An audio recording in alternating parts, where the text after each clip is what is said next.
नमस्कार जय हिंद दोस्तों, क्या हाल है सारे शेर भाइयों के। एथेनॉल और देश में क्या चल रहा है इसके ऊपर मैं हाईलाइट पे नहीं आऊंगा। अभी आप लोग ऑलरेडी इंटरनेट पे देख रहे हो कि क्या चल रहा है, नया क्या हुआ है वो मैं आपको बताऊंगा। और वो सुन के मुझे तो बहुत अच्छा लग रहा है, ओनली इफ इट्स ट्रू, क्योंकि ये बहुत बड़ी, इतनी बड़ी स्टेटमेंट आई है देश की सबसे बड़ी कंपनी मारुति सुजुकी के ऑफिशियल से। ये जो अपडेट आया है एथेनॉल से रिलेटेड आया है, जहां मारुति की one of the best selling compact SUV Brezza facelift launch होने की कगार पे है। क्या ये स्टेटमेंट बस इसीलिए आया है क्योंकि मारुति अपनी सेल्स को कंटिन्यू रखना चाहते हैं, बढ़ती रहे, या फिर इसके और भी रीजन है, समझने की कोशिश करेंगे। और मैं आप लोगों से भी पूछूंगा कि भाई आप क्या सोच रहे हो इस बारे में। तो सबसे पहले एक काम करते हैं, मैं आपको बताता हूं कि हुआ क्या है। जो मारुति के ऑफिशियल हैं, one of the senior employ mister Bharti, उनका ओपन स्टेटमेंट ये आया है कि मारुति जो है पिछले 1.5-2 साल से E10 कार्स की सर्विस कर रहे हैं। तो उनके ट्रैक रिकॉर्ड के अकॉर्डिंगली जो E10 गाड़ियां हैं, जिन लोगों ने मतलब 2022 के अराउंड गाड़ी ली है, उससे पहले जिनके पास भी E10 गाड़ियां हैं और वो अगर E20 पेट्रोल डलवा रहे हैं, तो मारुति के अकॉर्डिंगली कोई भी नोटिसेबल डैमेज नोटिस नहीं किया गया है। एक काम और करते हैं, पहले आप ये स्टेटमेंट खुद भी देख लो, फिर मैंने क्या सोचा है और मैं आपसे क्या जानना चाहता हूं उसके बारे में बात करें। E10 कार्स पे E20 अगर हम यूज़ करें तो ऐसा इम्पैक्ट नहीं आ रहा। जो E10 कार्स हैं उन पे अगर E20 यूज़ करें तो करीब 1.5 करोड़ ऐसी गाड़ियां सर्विस की होंगी अपने हमारे मारुति नेटवर्क में, कस्टमर्स की गाड़ियां जो 2023 से पहले की थी, जो E10 कंप्लाइंट थी, E20 नहीं थी। लेकिन उनमें हमने ऐसा कोई इश्यू नहीं ऑब्जर्व किया, ऐसा कोई मीनिंगफुल कंसर्न नहीं आया जो E20 से रिलेटेड हो। और उसका रीज़न ये है, जब हमने अपनी E10 कार्स बनाई 2010 से पहले से हम बना रहे हैं E10, उसमें हमने इतने फैक्टर्स ऑफ सेफ्टी डाले, इतना उसको रोबस्ट बनाया कि वो E20 फ्यूल आराम से ले सकता है। और पूरी इन हाउस टेस्टिंग भी की, उसमें कोई इम्पैक्ट नहीं आएगा। तो मारुति के ऑफिशियल की स्टेटमेंट आपने सुन ली है, ओपन मीडिया में इन्होंने आके बात बोली है। And I am really happy कि मारुति की कार्स इतनी रिलायबल है, इतनी ड्यूरेबल है कि ये लोग इतना ओपनली आके बोल रहे हैं। अनटिल एंड अनलेस ये बिल्कुल ही सच हो और लोगों को वाकई में ऐसी कोई प्रॉब्लम नहीं आ रही। अगर कोई मेरा भाई प्रॉब्लम फील कर रहा है E10 कार में E20 पेट्रोल डाल के, तो आप पहले तो कमेंट कर देना। दूसरी बात, मुझे ये जानना है कि इनके अकॉर्डिंगली इन्होंने E10 कार्स के ऊपर जो टेस्ट करे थे वो इतने ज्यादा डीप, डिटेल्ड और एनालिसिस से भरपूर थे कि इनको लगा कि भाई हाँ, ये गाड़ी जो है E20 भी झेल सकती है। तो फिर आपने उस पे E20 ही क्यों नहीं लिख दिया? थोड़ी सी कंज्यूमर को भी आसानी हो जाती।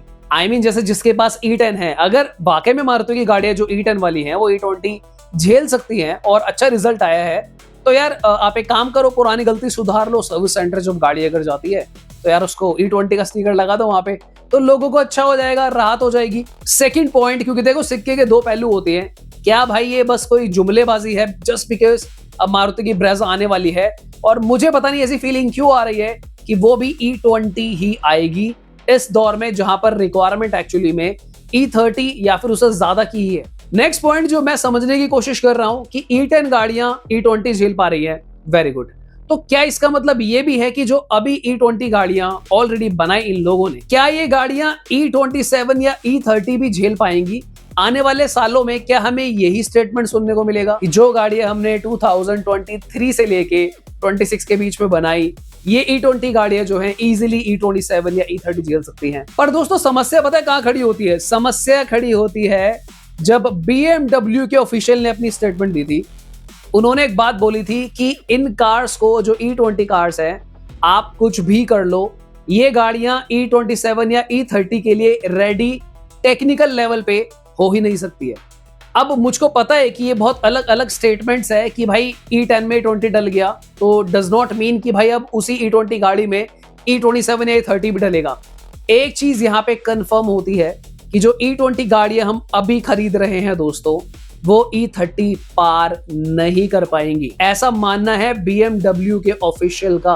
तो पहला कंक्लूजन और जो सच आपको अभी समझना चाहिए कि आप जो भी गाड़ी खरीद रहे हो वो गाड़ियां नहीं पार करेगी E27 E30।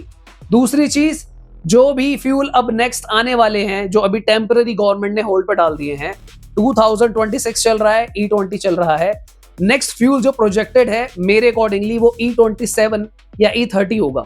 E27 या E30 जो है, हो सकता है कि दोस्तों वो अगले 2 से 3 साल के अंदर आ जाए।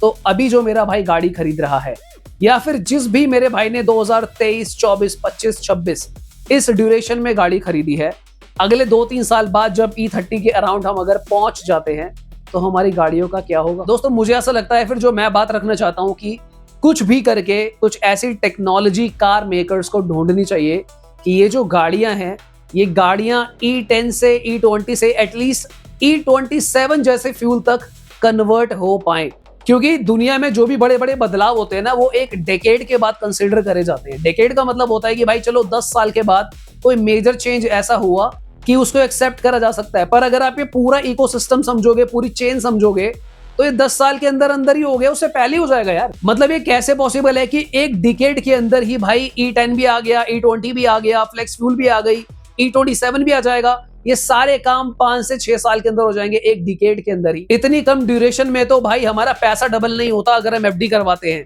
इतनी कम ड्यूरेशन में तो जो गाड़ी हमने खरीदी, जिसके लिए हमने रोड टैक्स दिया, टोल टैक्स देते हैं, पता नहीं और क्या क्या टैक्स देते हैं, वो उसकी वैल्यू भी रिकवर नहीं कर पाएंगे हम, रीसेल भी मर जाएगी। तो आई डोंट नो कि यहाँ पर क्या चल रहा है।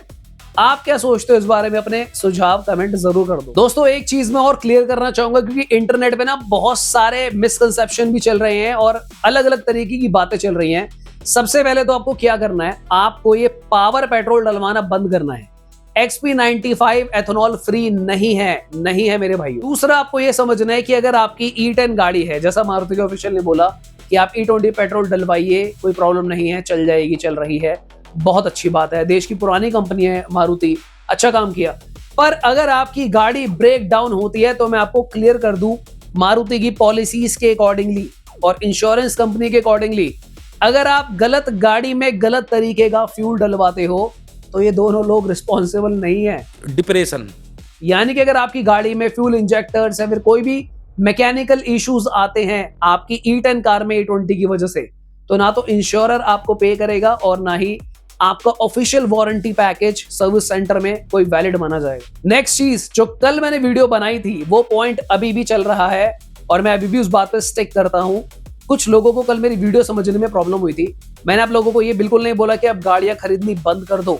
मैंने आपको ये बोला कि आप थोड़ा सा रुकिए, जब तक ये मिक्सिंग वाला जो सीन है थमता नहीं है। मिक्सिंग में मैं E20 मिक्सिंग की बात नहीं कर रहा हूं। E20 इज ओके, E20 ठीक है भाई, सपोर्ट हो रहा है, सही चल रहा है। पर अब पेट्रोल पंप्स में ग्राउंड लेवल पे E20 से ज्यादा कुछ मिक्स होकर आ रहा है, यानी कि एथेनॉल की मात्रा भी ज्यादा होकर आ रही है, उसके अलावा अलग केमिकल कंपाउंड्स भी आ रहे हैं।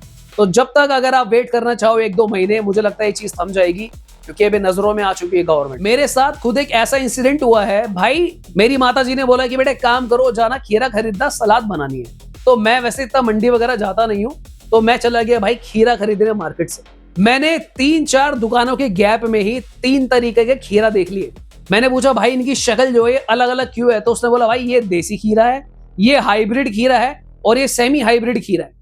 पहली बात तो मैंने उसको भाई को ये बोली कि भाई तू एक काम कर, तू भी कार यूट्यूबर बन जा, तेरी नॉलेज जो है बढ़िया है। फिर उसने मेरे को समझाया कि जो देसी खीरा है भाई, ये बहुत डार्क कलर का हरा है और इसमें कोई केमिकल नहीं होता, ये बिल्कुल मतलब जैनमन किसानों से आ रहा है। हाइब्रिड खीरा में क्या होता है कि भाई इसके अंदर जो है बीज वगैरह में कुछ मिला दिया जाता है, फिर उसको बड़ा करा जाता है। और ये जो सेमी हाइब्रिड खीरा है, इसके अंदर मिलावट वाली खाद भी है और साथ में जो छोटे खीरे होते हैं उसको तुरंत इंजेक्शन लगा के बड़ा कर दिया जाता है और मार्केट में सेल करा जा रहा है। And I was like blown away literally भाई, मतलब लोग खीरा को नहीं छोड़ रहे, पेट्रोल को छोड़ेंगे।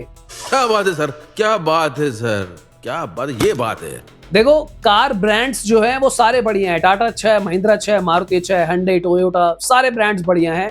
प्रॉब्लम ये है कि E20 पेट्रोल एक्चुअल E20 ना मिलके पता नहीं 40 मिल रहा है या फिर E20 के साथ अलग लेवल की मिक्सिंग होकर चल रही है।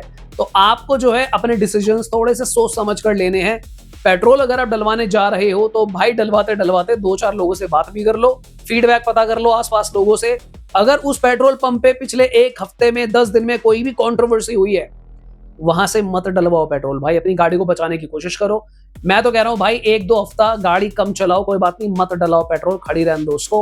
कोई ऐसी दिक्कत नहीं आ जाएगी। कुछ टाइम मैनेज कर लो, कैब में चले जाओ, बस में चले जाओ, मेट्रो में चले जाओ। 1-2 हफ्ते की बात है, घटिया पेट्रोल डालकर क्यों भाई 2-4 अपने पार्ट्स खराब करोगे। बाकी आपकी चॉइस है, मेरा सजेशन तो ये था। ऑलराइट, तो विराज की वीडियो को लेते हैं दोस्तों। Thank you so much for watching. Please consider subscribing the channel. Bye bye, take care.